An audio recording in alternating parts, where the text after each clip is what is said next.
Hello বন্ধুরা, welcome to our YouTube channel. বন্ধুরা, আজকে আমি আমার ভাইকে হোস্টেলে রেখে বাড়ির উদ্দেশ্যে রওনা হয়ে যাব। আর চ্যানেলে প্রথমবার এসে থাকলে চ্যানেলটি সাবস্ক্রাইব করবেন এবং আমাদের পাশেই থাকবেন। তো চলুন আজকের ভিডিও শুরু করি।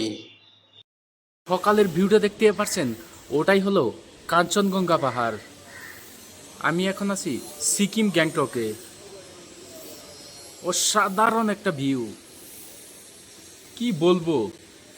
আমার ক্যামেরাতে যতটুকু সম্ভব ততটুকু আমি ক্যাপচার করে আপনাদেরকে তো দেখিয়েছি। বন্ধুরা, আজকে সকাল হতে না হতেই ভাইকে হোস্টেলে রাখার উদ্দেশ্যে বের হয়ে বললাম। কিছু দূর যেতে না যেতেই ভাইয়ের হোস্টেল এসে গেল। হোস্টেলের সাথেই ছিল অসাধারণ একটি ফুটবল স্টেডিয়াম। তার সাথেই ভাইয়ের হোস্টেল। হোস্টেলের নাম হলো তিস্তা বয়েজ হোস্টেল। হোস্টেলের ভিতরে যেতে না যেতেই ভাইয়ের ভেরিফিকেশন হচ্ছিল। ভাই কত নম্বর রুমে থাকবে নাকি এইসব নিয়ে আলোচনা হচ্ছিল। কিন্তু ভাইকে ছেড়ে আসতে আমার অনেক খারাপ লাগছিল। তারপরই আমরা রওনা হয়ে গেলাম বাড়ির উদ্দেশ্যে। গ্যাংটক থেকে বের হতে না হতেই একটু একটু বৃষ্টি হচ্ছিল, আর আমারও এইসব দেখে অনেক ভালো লাগছিল। কিছুক্ষণ যেতে না যেতেই সেই অসাধারণ ভিউগুলো দেখে দেখে আমি আসছিলাম। আমার জীবনের প্রথমবার এত বড় জার্নি ছিল। অবশেষে পেয়ে গেলাম সেই সিকিমের আঁকাবাঁকা রাস্তাগুলো, যে রাস্তাগুলো 100% ন্যাচারাল বিউটি।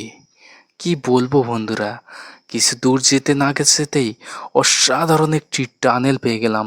সেই টানেল পার হতে না হতেই কিন্তু আমরা পেয়ে গেলাম সিকিম বর্ডার। সেই সিকিম বর্ডারে ভিডিও করার কোনো পারমিশন ছিল না, তবু আমি লুকিয়ে লুকিয়ে ভিডিও করছিলাম। আর একটু আসতে না আসতেই পেয়ে গেলাম আমরা তিস্তা লিভার।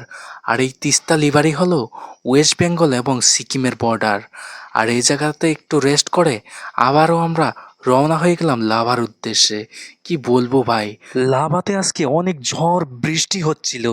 প্রত্যেকজন মানুষ কিন্তু পাহাড়ের সৌন্দর্য দেখেছেন, কিন্তু পাহাড়ের গহীনে লুকিয়ে থাকা সেই ভয়ঙ্কর দৃশ্যগুলো আমি নিজের চোখে দেখেছি বন্ধুরা। কি বলবো আর, অনেক ভয় পেয়েছিলাম। আর ড্রাইভার বাবুও বলছিল এইরকম রাস্তাতে বৃষ্টি ঝড় হলে নাকি অ্যাক্সিডেন্টের আশঙ্কা বেড়ে যায়। তবে বন্ধুরা, বৃষ্টির জন্য আমি আর ভিডিও করতে পারিনি। আজকের ভিডিও এতটুকুই শেষ করছি। দেখা হচ্ছে পরবর্তী কোনো এক ভিডিওতে। ততক্ষণ ভালো থাকবেন, সুস্থ থাকবেন। Bye bye.